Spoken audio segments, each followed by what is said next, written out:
I'm here to brief you on the details of an officer-involved shooting that took place overnight.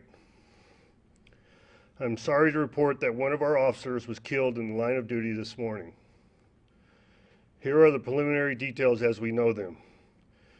This morning around 1 a.m., dispatch received a call of a domestic disturbance in the 800 block of East Flamingo Road. Arriving officers made contact with a suspect vehicle near University Center and Flamingo. The suspect was armed with a firearm and fired at our officers. Both responding officers discharged their duty weapons. One officer was struck and critically wounded. One civilian was also struck. Both were transported to local hospitals. The suspect, 24-year-old Tyson Hampton, Hampton, fled the area and was taken into custody later by officers with assistance of a K-9 unit near the area of Desert Inn and Eastern.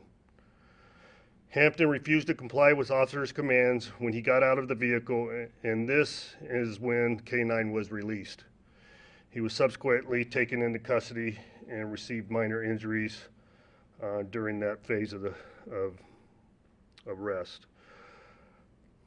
Our officer who was killed in the line of duty is Officer Trung Tai, spelling Truong, last name spelled Thai.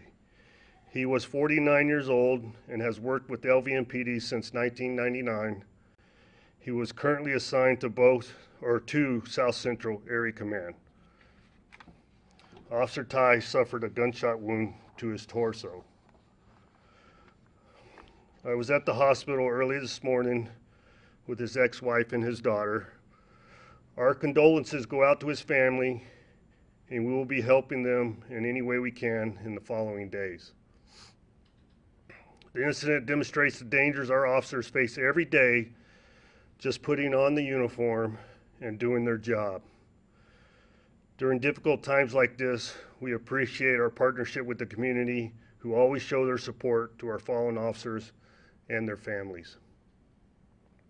Further details will be provided later as per protocol with our 72-hour OIS briefing. And I'll take any questions you may have at this time. He died at Sunrise Hospital.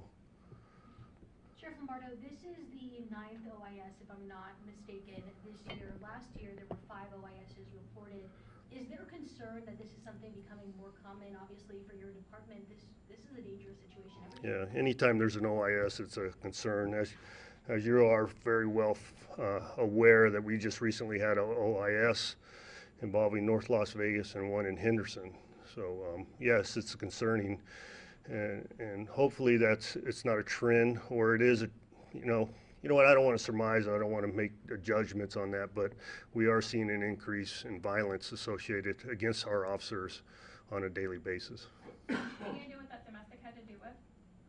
I'm sorry? Any idea what that domestic disturbance had to do with? Any details on that yet? No, not yet. Sheriff, We do know, but I'm not going to release them now. sorry to cut you off, Sheriff. Did the suspect have any violent priors? We're aware of some previous arrests, and that information will be provided at the 72-hour brief. Last month on September 10th, there was an OIS in this exact area as what Correct. happened this morning. I mean, is that a coincidence, or is that an area that you need to be paying more attention to? You answered your question. No, I don't mean to be facetious, but you're exactly right. It is in close proximity, and it is an area that we have been paying attention to and here recently, and we're going to ensure that we put all hands on deck to ensure that we provide safety in that community area. Anything to say about Officer Ty's accomplishments or time with Metro? That's quite a lengthy span. No, I wish to. He's an honorable officer, a commendable officer. He's done a fantastic job as part of the law enforcement community through his tenure here, 22, 23 years, and we'll provide further information on his career once the family has had time to mourn and assimilate associated with his death. All right, thank you very much. I appreciate your time.